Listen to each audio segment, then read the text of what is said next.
ओम शांति।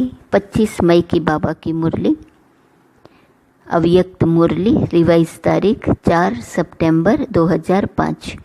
शिक्षा के साथ क्षमा और रहम को अपना लो, दुआएं दो, दुआएं लो, तो आपका घर आश्रम बन जाएगा। आज बाप दादा सर्व बच्चों के मस्तक में प्यूरिटी की रेखाएं देख रहे हैं, क्योंकि ब्राह्मण जीवन का फाउंडेशन ही है पवित्रता। पवित्रता की रेखाएं कौन सी हैं जानते हो? पवित्रता सर्व को प्रिय है।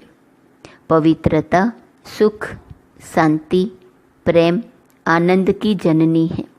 पवित्रता मानव का सच्चा श्रृंगार है। पवित्रता नहीं तो मानव जीवन का मूल्य नहीं। जैसे देखते हो देवताएं पवित्र हैं, इसलिए ही माननीय और पूज्यनीय है। पवित्रता नहीं तो मानव जीवन को आजकल देख रहे हो।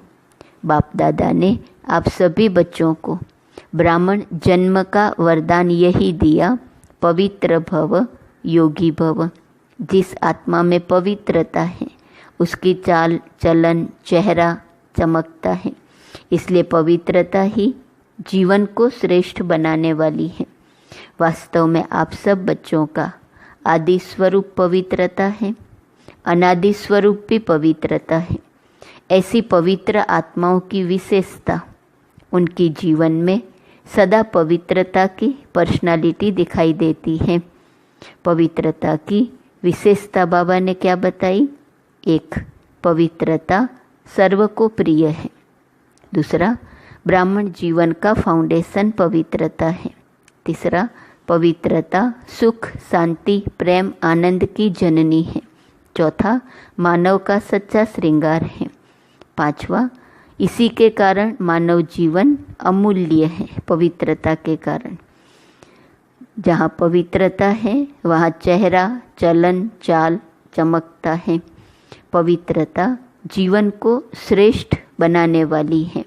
पवित्रता आदि स्वरूप है, पवित्रता ही अनादि स्वरूप है। ऐसे 9 विशेषताएं बाबा ने बताई। अब विशेषताएं जिनकी हैं उनकी निशानी क्या होंगी? तो उनके जीवन में सदा पवित्रता की पर्सनालिटी दिखाई देती है, पवित्रता की रियलिटी, पवित्रता की रॉयल्टी चेहरे और चाल में दिखाई देती है। जीवन में पवित्रता की पर्सनालिटी, चेहरे और चाल में पवित्रता की रियलिटी और रॉयल्टी। चेहरे पर रियलिटी, चाल में रॉयल्टी। 3 हुई। यह रेखाएं जीवन का श्रृंगार हैं। रियलिटी है मैं अनादि आदि स्वरूप, इस स्मृति से समर्थ बन जाता है। रॉयल्टी है स्वयं भी स्वमान में और हर एक को सम्मान देकर चलने वाला। पर्सनालिटी है सदा संतुष्टता और प्रसन्नता। पवित्रता की विशेषता वाले की निशानी पर्सनालिटी, रॉयल्टी और रियलिटी। रियलिटी है अनादि आदि स्वरूप, रॉयल्टी है स्वमान में रह सबको सम्मान देना, और पर्सनालिटी है संतुष्टता और प्रसन्नता। स्वयं भी संतुष्ट और अन्य को भी संतुष्ट करने वाले। पवित्रता से प्राप्तियां बहुत हैं। बाप दादा ने आप सभी बच्चों को क्या क्या प्राप्ति कराई है वह जानते हो ना? कितने खजानों से भरपूर किया है। अगर प्राप्तियों को स्मृति में रखें तो भरपूर हो जाए। भरपूर होने की विधि, प्राप्तियों को स्मृति में रखो। बाबा ने क्या क्या दिया है, क्या क्या प्राप्तियां हुई हैं बाबा के बनने के बाद। सबसे पहला खजाना दिया ज्ञान का खजाना, जिससे जीवन में रहते दुख अशांति से मुक्त हो जाते। व्यर्थ संकल्प, नेगेटिव संकल्प, विकल्प, विकर्म से मुक्त हो जाते हैं। अगर कोई भी व्यर्थ संकल्प का विकल्प आता भी है तो ज्ञान के बल से विजयी बन जाते हैं। दूसरा खजाना है याद, योग, जिससे शक्तियों की प्राप्ति होती है और शक्तियों के आधार से सर्व समस्याओं को, सर्व विघ्नों को सहज पार कर लेते हैं। तीसरा खजाना है धारणाओं का, जिससे सर्व गुणों की प्राप्ति होती है। चौथा खजाना सेवा का, जिससे करने से जिसकी सेवा करते हो उसकी दुआएं मिलती हैं, खुशी प्राप्त होती है। 4 प्रकार के खजाने। भवन का प्राप्तियों को सामने रखो तो भरपूर हो जाएंगे। कितने खजाने प्राप्त हुए? 4। ज्ञान का खजाना, जिससे दुख अशांति से मुक्त हो गए। व्यर्थ संकल्प, नेगेटिव संकल्प, विकल्प, विकर्म से मुक्त हो गए। ज्ञान के बल से व्यर्थ संकल्प और विकल्प पर विजयी बन जाते हैं। याद का खजाना, शक्तियों की प्राप्ति होती है और शक्तियों के आधार से सर्व समस्याओं को, सर्व विघ्नों को सहज पार कर लेते हैं। धारणाओं का खजाना, जिससे सर्व गुणों की प्राप्ति होती है। और सेवा का खजाना, सेवा करने से जिसकी सेवा करते हैं उसकी दुआएं मिलती हैं और खुशी प्राप्त होती है। इतने खजाने बाप द्वारा सभी बच्चों को प्राप्त होते हैं। बाप सभी को एक जैसे ही खजाने देते हैं, कोई को कम कोई को ज़्यादा नहीं देते हैं, लेकिन लेने वालों में फ़र्क हो जाता है। कोई बच्चे तो खजानों को प्राप्त कर खाते पीते मौज करते और फिर मौज में ख़त्म कर देते हैं, और कोई बच्चे खाते पीते मौज करते जमा भी करते हैं, और कोई बच्चे कार्य में भी लगाते लेकिन बढ़ाते जाते हैं। बढ़ाने की चाबी है खजाने को स्व के प्रति और दूसरों के प्रति यूज़ करना। जो यूज़ करता है वह बढ़ाता है।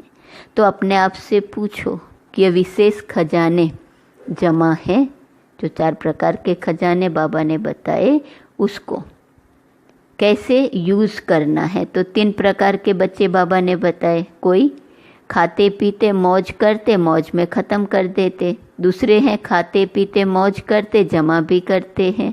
और तीसरे हैं जमा जो हुआ है उसको कार्य में भी लगाते, बढ़ाते जाते हैं। बढ़ाने की चाबी है दूसरों के प्रति यूज़ करना, स्व के प्रति भी यूज़ करना। जो यूज़ करता है वह बढ़ाता है। तो बाबा ने कहा अपने आप से पूछो विशेष खजाने जमा हैं, क्या कहेंगे? हाँ या थोड़ा थोड़ा?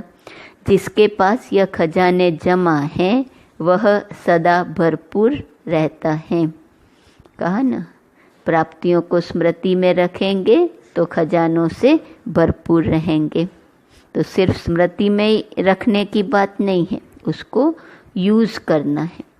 देखो कोई भी चीज़ भरपूर रहती है ना तो हलचल नहीं होती है, अगर भरपूर नहीं होती तो हलचल होती है, हिलती है। कोई भी चीज़ को अगर पूरी रीति से भर नहीं दो तो वह हिलती है।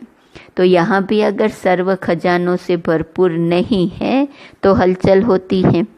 सदा यह नशा रहे कि बाप के खजाने मेरा जन्मसिद्ध अधिकार है। बाप ने दिया, आपने लिया, तो सब खजाने किसके हुए? आपके हो गए ना। तो जिसके पास खजाने हैं वह कितना नशे में रहता है। जैसे छोटा सा राजा का लड़का राजकुमार होता है, पता भी नहीं होता है कि बाप के पास क्या क्या खजाना है, लेकिन नशा रहता है कि बाप के खजाने मेरे खजाने हैं, और खजाने की खुशी में रहता है। अगर खुशी कम होती है तो उसका कारण क्या होता है? बाप ने तो खजाने दिए हैं, सुना, लेकिन एक है सुनने वाले, दूसरे हैं समाने वाले। जो समाने वाले हैं वह नशे में रहते हैं। 2 प्रकार के बच्चे, बाबा ने तो खजाने सबको एक समान दिए हैं, लेकिन एक है सुनने वाले, दूसरे हैं समाने वाले। जो समाते हैं वह नशे में रहते हैं। आज नए नए बच्चे भी आए हैं। बाप दादा आप लकी बच्चों को आप सबके भाग्य की मुबारक दे रहे हैं। अपने भाग्य को पहचाना है। परमात्मा प्यार, अविनाशी प्यार, जो सिर्फ एक जन्म नहीं चलता, अनेक जन्म सदा ही प्यार कायम रहता है। क्योंकि यह जो समय चल रहा है यह संगम भी, यह समय भी संगम युग का भाग्यवान युग है। सतयुग को भी भाग्यवान कहते हैं, लेकिन वर्तमान संगम युग का समय उससे भी भाग्यवान है। क्यों? इस संगम युग में ही बाप द्वारा अखंड भाग्य का वरदान वर्षा प्राप्त होता है। तो ऐसे संगम युग में, भाग्यवान समय में आप सभी अपना भाग्य लेने के लिए पहुंच गए हो। बाप दादा बच्चों को बहुत एक सहज पुरुषार्थ की विधि सुनाते हैं। सहज चाहते हो ना, मुश्किल तो नहीं चाहते हो ना। इन बच्चों को अर्थात पुरानों को तो भाग्य की सहज विधि मिली है ना, सबसे सहज। और कुछ भी नहीं करना, सिर्फ एक बात करना। एक बात तो कर सकते हो ना, हाँ करो या ना करो, कहो हाँ जी। तो सबसे सहज विधि है अमृत वेले से लेके सबको जो भी मिले उससे दुआएं लो और दुआएं दो। चाहे क्रोध भी आवे लेकिन आप उसको भी दुआएं दो और दुआएं लो, क्योंकि दुआएं तीव्र पुरुषार्थ का बहुत सहज यंत्र है। जैसे साइंस में रॉकेट है ना, कितना जल्दी कार्य कर लेता है, ऐसे दुआएं देना और दुआएं लेना यह भी एक बहुत सहज साधन है आगे बढ़ने का।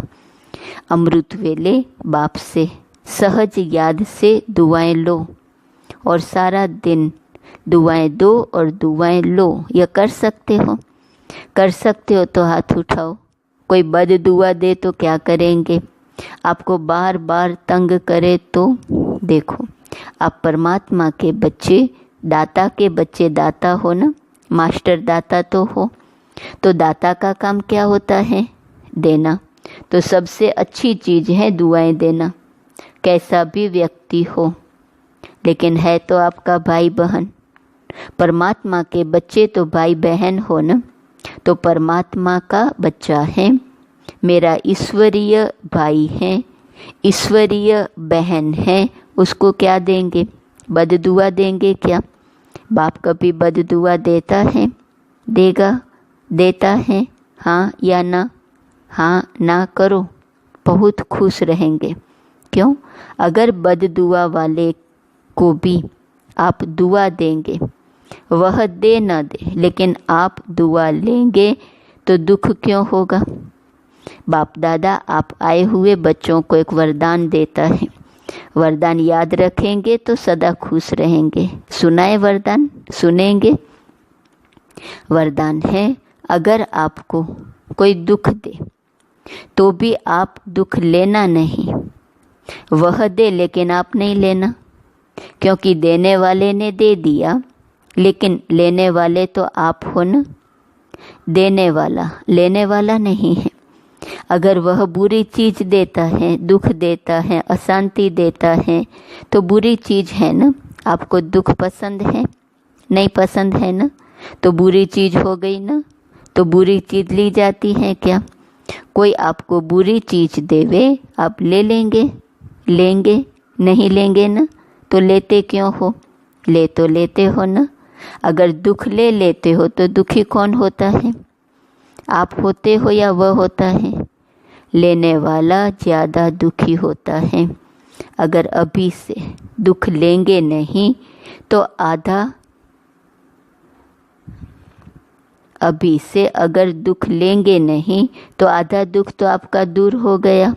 लेंगे ही नहीं ना, और आप दुख के बजाय उसको सुख देंगे तो दुआएं मिलेंगी ना, तो सुखी भी रहेंगे और दुआओं का खजाना भी भरपूर होता जाएगा। हर आत्मा से कैसी भी हो आप दुआएं लो, शुभ भावना शुभ कामना रखो। कभी कभी क्या होता है, कोई ऐसा काम करता है तो कोशिश करते हैं शिक्षा देने की, इसको ठीक कर दूं, शिक्षा देते हो, शिक्षा दो, लेकिन शिक्षा देने की सर्वोत्तम विधि है क्षमा का रूप बन के शिक्षा दो। सिर्फ शिक्षा नहीं दो, रहम क्षमा भी करो और शिक्षा भी दो। दो शब्द याद रखो, शिक्षा और क्षमा, रहम। अगर रहम दिल बन के उसको शिक्षा देंगे तो आपकी शिक्षा काम करेंगी। अगर रहम दिल बन के नहीं देंगे तो शिक्षा एक कान से सुनेंगे, दूसरे कान से निकल जाएंगी, शिक्षा धारण नहीं होंगी। ऐसे है ना, अनुभव है। आप भी किसका शिक्षक तो नहीं बन जाते, शिक्षक बनना जल्दी आता है, लेकिन क्षमा करना दोनों साथ साथ चाहिए। अभी से रहम करने की विधि है शुभ भावना, शुभ कामना। वाणी से शिक्षा देते हैं। बाबा कहते शिक्षा भले दो जहाँ ज़रूरत है, लेकिन रहम और क्षमा के साथ शिक्षा दो। रहम करने की विधि है शुभ भावना, शुभ कामना। जैसे कहते हैं ना, सच्चा प्यार पत्थर को भी पानी कर देता है, ऐसे ही क्षमा स्वरूप से शिक्षा देने से आपका कार्य जो चाहते हो यह नहीं करे, यह नहीं हो, वह प्रत्यक्ष दिखाई देगा। आपके रहम दिल बन शिक्षा देने का प्रभाव उसकी कठोर दिल भी परिवर्तन हो जाएंगी। तो क्या वरदान मिला? न दुख देना, न दुख लेना। पसंद है तो अभी लेना नहीं, गलती नहीं करना। जब बाप दुख नहीं देता तो फॉलो फादर तो करना है ना, कर रहे हैं। कभी कभी थोड़ा डांट देते हो, डांटना नहीं, रहम करो, रहम के साथ शिक्षा दो। बार बार किसको डांटने से और ही आत्मा जो है ना वो दुश्मन बन जाती है, घृणा आ जाती है। परमात्मा बच्चे हो ना, तो जैसे बाप पतित को भी पावन बनाने वाला है, तो आप दुखी को सुख नहीं दे सकते हो। अभी जाकर ट्रायल करेंगे ना, तो पहले चैरिटी बिगेन्स एट होम। परिवार में अगर कोई दुख देवे तो भी दुख लेना नहीं, दुआएं देना, रहम दिल बनना। पहले घर वालों को करो, आपके घर का प्रभाव मोहल्ले में पड़ेगा, मोहल्ले का प्रभाव देश में पड़ेगा, देश का प्रभाव विश्व में पड़ेगा। सहज है ना? अपने परिवार में शुरू करो, क्योंकि देखो एक भी अगर क्रोध करता है तो घर का वातावरण क्या हो जाता है? घर लगता है या युद्ध का मैदान लगता है? उस समय अच्छा लगता है? नहीं लगता है ना। सभा में आज वीआईपीज भी आए हैं। वीआईपीज के साथ मधुबन वाले समर्पित भाई बहनें भी सामने बैठे हैं। तो बाबा ने कहा आप लोगों के लिए भी हैं, अपने अपने साथियों से, अपने अपने कार्यकर्ताओं से न दुख लेना, न दुख देना, दुआएं देना और दुआएं लेना। अगर आप अधिकार से ऐसे समय पर भी दिल से मेरा बाबा कहेंगे, परमात्मा बाबा, मेरा बाबा, तो कहावत है भगवान सदा हाजिर हैं। अगर अपने दिल से अधिकार रूप में ऐसे समय पर मेरा बाबा कहा, तो बाप हजूर हाजिर हो जाएगा। क्योंकि बाप किस लिए है? बच्चों के लिए तो है। और अधिकारी बच्चे को बाप सहयोग नहीं दे, यह हो ही नहीं सकता है, असंभव। तो परिवर्तन करके जाना, जैसे आए वैसे नहीं जाना, परिवर्तन करके ही जाना। क्योंकि देखो इतना खर्चा करके आए हो, टिकट तो लगी ना, खर्चा भी किया, समय भी दिया, तो उसकी वैल्यू तो रखेंगे ना। तो वैल्यू है स्व परिवर्तन से पहले घर का परिवर्तन, फिर विश्व का, देश का परिवर्तन। आपका घर आश्रम बन जाए, घर नहीं आश्रम। वैसे शास्त्र भी कहते हैं गृहस्थ आश्रम, लेकिन आज आश्रम नहीं है। आश्रम अलग है, घर अलग है। तो घर को आश्रम बनाना, दुआएं देना और लेना, यह आश्रम का कार्य है। आपका घर मंदिर बन जाएगा। मंदिर में मूर्ति क्या करती है? दुआएं देती है ना। मूर्ति के आगे जाकर क्या कहते हैं? दुआ दो, मर्सी मर्सी कह के चिल्लाते हैं। तो आपको भी क्या देना है? दुआ। ईश्वरीय प्यार दो, आत्मिक प्यार, शरीर का प्यार नहीं, आत्मिक प्यार। आज प्यार है तो स्वार्थ का प्यार है, सच्ची दिल का प्यार नहीं है। स्वार्थ होगा तो प्यार देंगे, स्वार्थ नहीं होगा तो डोंट केयर। तो आप क्या करेंगे? आत्मिक प्यार देना, दुआ देना, दुख न लेना, न दुख देना। देखो आपको चांस मिला है, बाप दादा को भी खुशी है। इतने जो सब आए हैं, भारत के करीब 250 वीआईपीज रिट्रीट में आए हुए हैं। इतने घर तो आश्रम बनेंगे ना, बनाएंगे पक्का कि थोड़ा थोड़ा कच्चा? जो समझते हैं कुछ भी हो जाए, थोड़ा सहन तो करना पड़ेगा, समाने की शक्ति कार्य में लगानी पड़ेगी, लेकिन सहन शक्ति का फल बड़ा मीठा होता है। सहन करना पड़ता है लेकिन फल बड़ा मीठा होता है। तो जो पक्का वायदा करते हैं घर घर को स्वर्ग बनाएंगे, मंदिर बनाएंगे, आश्रम बनाएंगे, वह हाथ उठाओ। देखा देखी में नहीं उठाना, क्योंकि बाप दादा हिसाब लेगा ना, फिर देख कर नहीं उठाना। सच्चा सच्चा मन का हाथ, मन से हाथ उठाओ। अच्छा दादियाँ, इनको इसकी क्या प्राइस देंगे? हाँ बोलो दादी, इतने मंदिर बन जाएंगे तो आप उसको क्या प्राइस देंगी? दादी ने कहा अपने घर वालों को ले आवे। तो बाबा ने कहा यह तो प्राइस नहीं दी, यह तो काम सुना दिया। तो दादी ने कहा बाबा जो आज्ञा करेंगे। तो बाबा ने कहा देखो प्राइस तो आपको मिल जाएंगी, कोई बड़ी बात नहीं है,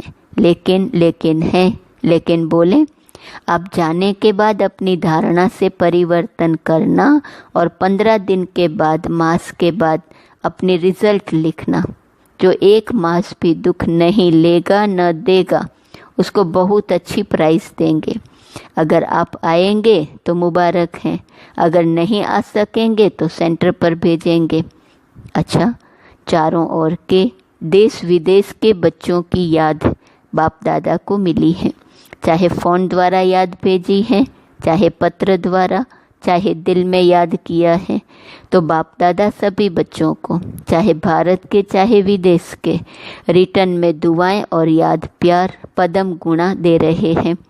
चारों ओर के परमात्मा प्यार के अधिकारी बच्चों को, चारों ओर सर्व खजानों से भरपूर, निर्विघ्न, निर्विकल्प, निर्व्यर्थ संकल्प रहने वाली श्रेष्ठ आत्माओं को, साथ साथ सर्व परिवर्तन करने और कराने के उमंग उत्साह में उड़ने वाले बच्चों को, साथ साथ बाप दादा को सच्ची दिल का समाचार देने वाले सच्चे दिल वाले बच्चों को, विशेष दिलाराम के रूप में, बाप के रूप में, शिक्षक के रूप में, सतगुरु के रूप में पदम गुणा याद प्यार और नमस्ते। वरदान, भटकती हुई आत्माओं को यथार्थ मंजिल दिखाने वाले चैतन्य लाइट माइट हाउस भव। किसी भी भटकती हुई आत्मा को यथार्थ मंजिल दिखाने के लिए चैतन्य लाइट माइट हाउस बनो। इसके लिए 2 बातें ध्यान पर रहे। एक, हर आत्मा की चाहना को परखना। जैसे योग्य डॉक्टर उसे कहा जाता है जो नब्ज को जानता है, ऐसे परखने की शक्ति को सदा यूज़ करना। दूसरा, सदा अपने पास सर्व खजानों का अनुभव कायम रखना।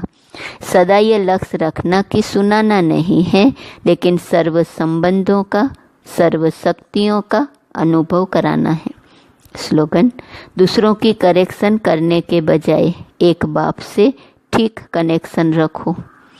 आज का स्वमान, मैं वरदानी स्वरूप आत्मा हूँ। अव्यक्त इशारे की पॉइंट 25 मई।